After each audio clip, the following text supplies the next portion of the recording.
right, back here in the kitchen with Wolfe's Barbecue. And Brett, it's time to, let's slice this thing. All right. And I want folks to see exactly what this looks like on the inside. So when we slice it, we go 2 different ways. So we're going to go this way until about like right here. All right. And look at that. And I like to call about a 1/4 inch slice. Now, is that with the grain or against the grain? This is against the grain. Okay. So I like to think it's done. Can kind of bend over your finger. Right. And what they call the pull test in competition, where it just sort of falls right apart without any strings. Without any strings. Yes. You can see the smoke ring. That's from that pink the heavy, all the way around That's there. from the heavy smoke that we use, Right. and we use all white oak, not hickory. And when you're cutting this, I don't know if folks at home can see this, but I'm going to turn your cutting board just a little bit this way. Sure. Look at the moisture that's in there. I mean, it is so juicy, and you can just see that it's got lots of flavor in it. And this is all your leaner part, and this is where the higher grade prime brisket comes involved, where it makes this still moist. Right. And then you cut all the way to here, and then you would cut it off. Well, there's a good chunk for me right there. There you go. And this is kind of, that's kind of your money shot right there. Look at, oh my goodness. Look at the flavor in there. And it's, you can see the smoke ring, and I don't want to touch it, but you can see the smoke ring all the way around there and all of that coming out. So. And at this point, you want to flip it and then go across and go slice it that way.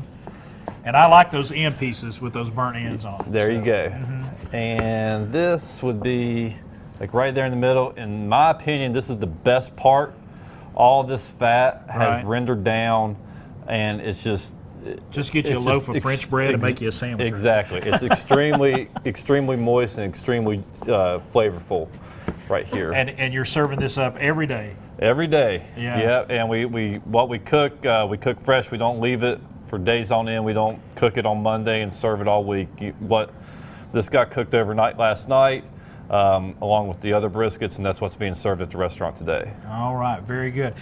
We would be remiss if we did not mention your sides that you have, and one that we have up here. We're not going to give it the attention it needs, but it's beautiful. Is your potato salad? You make this fresh every day. We do. All of our sides are homemade, except for our deep fried items. Right. Our potato salad, I prefer a creamier potato salad and a very pickly, relishy potato salad. And let's go through the ingredients that you've got in there. Of course, red skin potatoes. Red skin potatoes. And then, of course, celery.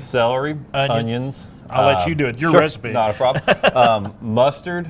We're going to go heavier on the mayonnaise for a creamier potato salad. Right. And relish, and I like to use a lot of relish. And is that dill pickle relish? That's sweet relish. Sweet relish, okay. And to give it a little bit more tang, I'll just pour straight pickle juice into it. That's the pickle juice. That's just straight pickle juice.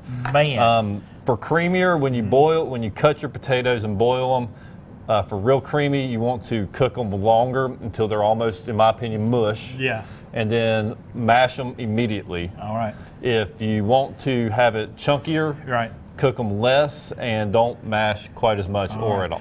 Brett Wolfe, thank you so much. First time here won't be the last. Great, that is thank some you. fantastic barbecue. Wolfe's Barbecue, #1 in the Commonwealth of Virginia. 138 Main Street there in Marion. They want you to check them out today.